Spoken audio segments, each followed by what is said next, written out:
आज की हमारी कहानी है पंच परमेश्वर। ये कहानी मुंशी प्रेमचंद की लिखी हुई बहुत ही रोचक और प्रसिद्ध कहानी है। एक बार एक गांव में जुम्मन शेख और अलगू चौधरी गहरे मित्र थे।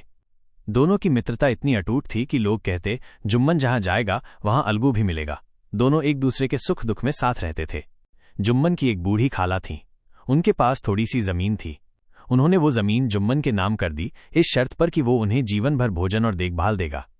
शुरू में सब ठीक चला, लेकिन धीरे धीरे जुम्मन और उसकी पत्नी का व्यवहार बदल गया। खाना ठीक से न मिलता, ताने सुनने पड़ते और बुढ़िया तंगहाल और अपमानित होकर जीने लगी। आखिरकार मजबूरी में बूढ़ी खाला ने गांव की पंचायत में गुहार लगाई। गांव में पंचायत बुलाई गई और चौपाल पर लोग इकट्ठे हुए। पंचायत बैठी। अलगू चौधरी को पंच बनाया गया। जुम्मन को विश्वास था कि अलगू उसका मित्र है, इसलिए वो उसके पक्ष में फैसला देगा। अब अलगू के सामने दो रास्ते थे, दोस्ती निभाना या न्याय करना। गांव के लोग बड़ी उत्सुकता से देख रहे थे। अलगू ने मन को कड़ा किया और पूरी ईमानदारी से फैसला सुनाया। जुम्मन, तुम्हें अपनी खाला को वो जमीन वापस करनी होगी या उनकी पूरी देखभाल करनी होगी।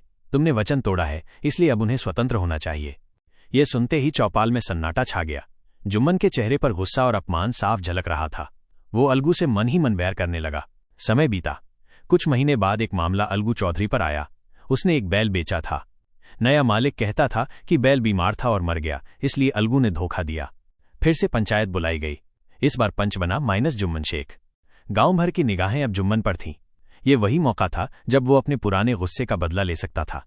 लेकिन जैसे ही वो पंचासन पर बैठा, उसके भीतर कुछ बदल गया। उसे लगा, अब मैं केवल जुम्मन नहीं हूं, ईश्वर का प्रतिनिधि हूं। यहां से अन्याय नहीं होना चाहिए। उसने बिना किसी पक्षपात के पूरी ईमानदारी से फैसला दिया। अलगू ने बैल बेचते समय कोई धोखा नहीं किया। बैल स्वस्थ था, बीमारी बाद में आई, इसलिए अलगू निर्दोष है। ये सुनकर चौपाल में लोग दंग रह गए। अलगू की आंखों में आंसू आ गए।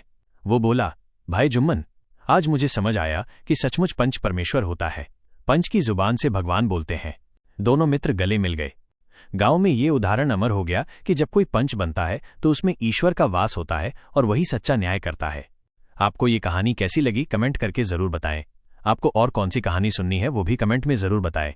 दोस्तों, हमारे चैनल को लाइक शेयर सब्सक्राइब जरूर करें ताकि हम ऐसी बड़ी ई कहानियां लगातार आप तक पहुंचाते रहें। बेल आइकॉन जरूर दबाएं जिससे आपको लेटेस्ट अपडेट्स मिलते रहें और सबसे पहले आप कहानी सुन सकें।